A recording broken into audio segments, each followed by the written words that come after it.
Hey, FlippySize here, and welcome to another top 5 games apps of the week. So let's go ahead and get started.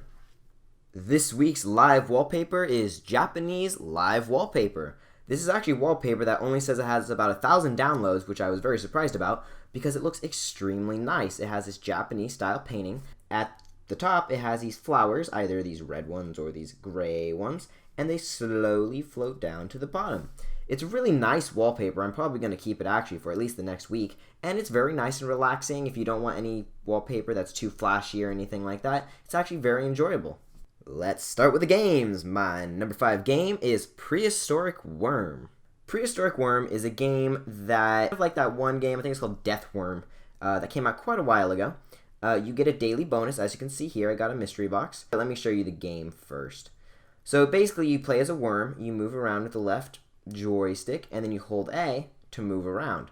Your goal is to fly around and eat as many people as you can. You can get all the way up and eat the planes, and your overall goal is just to survive and basically eat everything that you can. You can see your health in the top right corner. At the end of your game, you'll have like a newspaper. It'll tell you your score and the amount of coins that you get. And then if we go into the shop, you can see there's a daily bonus. You just have to watch a video. Also, there are upgrades for your worm. There are health, jump high, and move speed. There are also worms, and then there are themes. Yeah, so you can be a worm in different places. And mini games, actually. Mystery boxes, so let's go ahead and open one. So as you can see, I'll just skip it, we got a lawnmower. Overall, it's a pretty fun game. It's very nice and simple, and you don't have to play for long, so it's a very nice, easy game to pick up and put down whenever you want to. My number 4 game is Tiltagon. So Tiltagon is a game where you tilt your device in order to roll a ball across platforms while collecting black cubes. You must collect black cubes to move on to the next platform, but if you stay on one platform too long, then you end up losing. There is hard mode and hard plus mode. So let's see how I can do this. So, I guess the colors of the cubes and the platforms actually change when you play. As you can see, there are various obstacles that will try and knock you off. Also, there are ones like this that have a bunch of angles and sides, and no! So overall, it's a very hard game. I'll show you hard plus mode. Whoa, this one just looks different. The bottom, the floor. Oh, jeez, you can't touch those. All right, so this is so much harder. This I'm going to have to practice a lot on. Yeah. All right, so this game is actually really fun. It does have ads that pop up every few rounds, but they're just ones you can exit out of. There are no videos or anything. There are also settings. You can turn the background on and off, shadows, music, and sounds. Also, you can calibrate it, which is actually really nice. That's why I'm able to play with it straight up and down. Whoa. There are also various achievements you can get, depending on how well you do. Overall, it's actually a really fun game. It's free, and if you like challenging games, I'd recommend it. If not, then definitely stay away from it, because it is really difficult. My number 3 game is Tiny Tower Vegas. So Tiny Tower Vegas, I'm not going to say too much about this game because it's exactly what it sounds like. It is Tiny Tower, except in Las Vegas. It does play a bit differently because instead of people moving in, they just temporarily stay in your hotel, and you actually don't need them to move in order to hire them. In fact, it's the opposite. You do not hire people that stay in your hotel.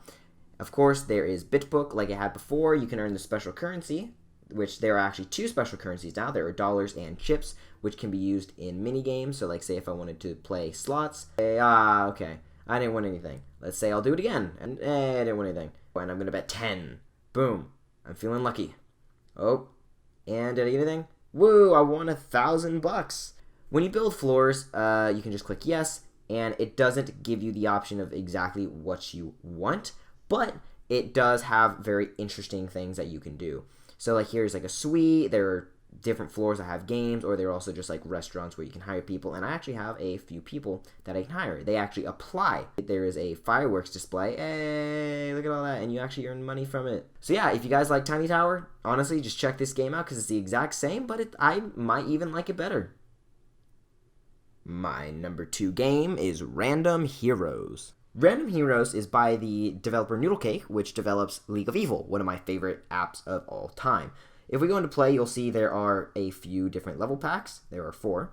And if you go into each one, there are different levels. So I'm just going to jump into 4. I actually don't remember which one that is, but I'll show you. Basically, you move left and right, you jump with B, and then you shoot with A. If you hold down, you shoot, but it doesn't make it any faster than just tapping. You have to try and kill all the enemies and get to the end of the level. When you kill an enemy, they will drop coins, and you have to avoid obstacles, and your health is in the top left. Don't let that drop down to 0, or you have to restart the level all over. In the top right, you have your coin total, and yes, it's kind of like a platformer. Often they will have different paths you can take. I will admit this game is rather challenging, especially with the beginning gun, because with the first gun, it seriously takes, I think, 10 hits to kill some enemies. But now with the revolver, it only takes about 2 or 3, which is very nice. But as you can see, there are a ton of different weapons. There are also costumes. So they have the first ones free. They have like a good 5 or 6 free. 5? 4. 4 free. But various costumes will have different stats. Overall, this game is very fun. It does have a freemium aspect because you can purchase coins, which is one reason I think why it does take a little while to earn them up. But overall, it's a fantastic game, and it reminds me of League of Evil. If you guys like League of Evil, I definitely recommend giving this game a try, and if you guys find this game too hard or too slow or whatever, go try League of Evil. My number 1 game of the week is Tiny Dice Dungeon. Tiny Dice Dungeon is a very interesting twist of an RPG. So here you can see there's like a nearby village. I'm just going to go there. And then you can select different quests. So I'm going to go to Village Sewer. So basically you have your character, and then you can fight or collect different monsters. Here you can see that there are different dice. Now you can get different types of dice and put them each in a different slot. If you tap it, it'll stop at a random number, and that's how much damage you will do. Now you can continue doing this for as long as you want, but if you roll a 1 like that, your attack misses. So say if I'm like, hey, okay, 2, I'll go, okay, 4, I don't want to be greedy, I want to attack the small one, I'll go for 1 more. There we go, 9. I'll kill the bird. So I'm going to target the bird, I'm going to click end turn, and there, that was my monster. And then you hold to collect coins. Enemies can also miss as well, and I've had it where a huge boss actually misses more than they hit. It shows that the game does actually have a realistic sort of standpoint in terms of randomization with enemies. They don't just always get it perfect like a lot of games do. Alright, so here's a boss battle. The bosses are usually pretty large, and they usually have a good amount of health. It's like certain dice will have, I think, different numbers, or it'll have a special effect, like if it rolls a specific number, or if you get doubles or something, it'll have an additional effect on top of it. I was first introduced to this game by one of my friends at school, actually. Shout out to Darian if you're watching this. So just like that, you can defeat a boss, and boom, you get coins. And here you also get treasure. So I want that one. Boom, I got ketchup. So yeah, you can either get like an item, or you can get a ton of gold. And there is a village where you can build buildings to collect different monsters and things like that. And overall, guys, it's a very fun RPG. It's probably one of the best on Android, and I can honestly say that. I definitely recommend you guys checking this one out because it is extremely fun and rather addicting. Now into the applications. My number 5 application is Duel Deck. Alright, so this is just going to be a really quick review for this application. Basically, it is a life counter app for any sort of card game. It starts at 8,000 because it is meant for Yu-Gi-Oh! Has nice little life bars up there, and also has a random dice roller. But what you do is, like, say if I'm like, oh, say if I want to play Magic, I can do 7,980 and subtract it. And then you're at 20. Say if I was playing like Yu-Gi-Oh! And I was like, oh, I took 2,000 damage. Boom. You can see the life bar up there shrinks, and then as you continue to take damage, it gets smaller and smaller. So yeah, it's a very simple app, but if you guys play any sort of card game, I definitely recommend using it because it is extremely handy and useful. My number 4 application is 360 Security. 360 Security is an antivirus, a performance booster, and a cleaner all in one. So basically you have your antivirus, which you can do a system scan, and then you can also clean your device, so you can be like, alright, clean. And it's like, there you go, you just cleared up 600 megabytes of space. Then if you go to boost, you can boost it by 26%, and you can just click boost, and boom, it'll close all the applications. Battery time, as right now, has extended by 1 hour. So yeah, it's actually a very simple application. It does have some various settings, like finding your phone, call and SMS filter, and data monitor, which is very nice. It also has this bar up here, but it does have this bar up here, which you can just click to boost, and it won't launch the application or anything. You have alarms, recent, torch, and then if you click on the arrow, it'll bring you to this opening, which has more settings, and you're running applications and stuff, and it allows you to quickly switch them on and off. Torch, of course, is your flashlight. It's actually a great security application, antivirus and everything. I'm actually using this as my primary one now since Avast had some glitches. My number 3 application is TenguGo Kana. TenguGo Kana is an application that allows you to learn hiragana and katakana in a short amount of time. I have been using this because I've been learning to speak Japanese. Basically, you can be like, oh, I want to learn katakana, so it'll have like katakana vowels, and it'll go through and it'll tell you all them. It'll say how to pronounce them, and then you can take the quiz. So when you take the quiz, it'll be like, all right, what is this character? It'll be like, that's O. And then it can be like, ooh, so that's that one. I do know all these, fortunately. Then say, boom, it's like you got 60%. And I'm like, okay, and it'll show you which ones you got wrong and how many answers you got right. Also, it does have basic hiragana and complete hiragana. So if you guys are wanting to learn Japanese, check this application out. I use it, and it's working amazing. My number 2 application is AnkiDroid. Now, I don't think I reviewed AnkiDroid before, but if I did, I apologize, but it is that good. Basically, it's a spaced repetition system. Say I'm like, okay, I'll go over basic katakana. So I'm just going to be like, and I'll be like, click. And it's like, hey, that's right, and that's a hiragana symbol.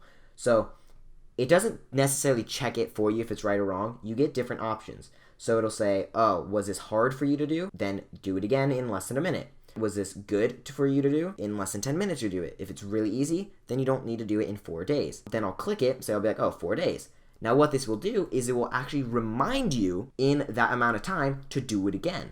And by doing this and spacing out when you have to do the repetitions, it naturally trains your brain to remember whatever you're trying to remember. They have the option to either create decks, or you can just search other ones that people have used. If you guys need to try and study anything or remember anything, I will say this is the best option because it's not only a flashcard application, but it is also a spaced repetition system, which is better than just doing plain flashcards.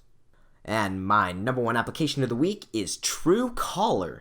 When I downloaded this application, I was extremely doubtful because what it claims to do is show you the true identity of who's calling. I did not think this would be legit until I looked here, and it shows your call log. So I clicked them, and then in the top left, it had a little loading circle, and then it said who it was, and then it has the phone number they were calling from. But here I was like, oh, what's this? Something from Minnesota?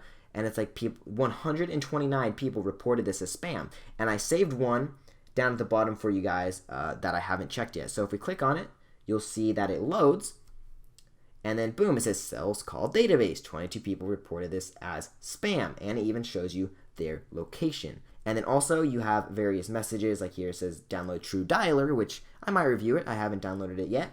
And then you can also block numbers and such. Also, you can block specifically like hidden numbers or common spammers. So that is extremely nice. It's extremely handy. But I actually definitely recommend this application. It is extremely useful, extremely helpful, free, and it works. Thank you very much for watching. I hope you enjoyed. These were the top 5 games of the week, and these were the top 5 apps of the week. Also, there will be lists for them down in the description box below. And the live wallpaper was Japanese live wallpaper. Also, down in the description box, there will be links to like me on Facebook, follow me on Twitter, and add me on Google+, as well as to my website. If you did enjoy, please like, comment, rate, and subscribe for more Android and tech videos. And stay tuned for the next top 5 games out of the week, which will be coming out next weekend. And until then, see you next video.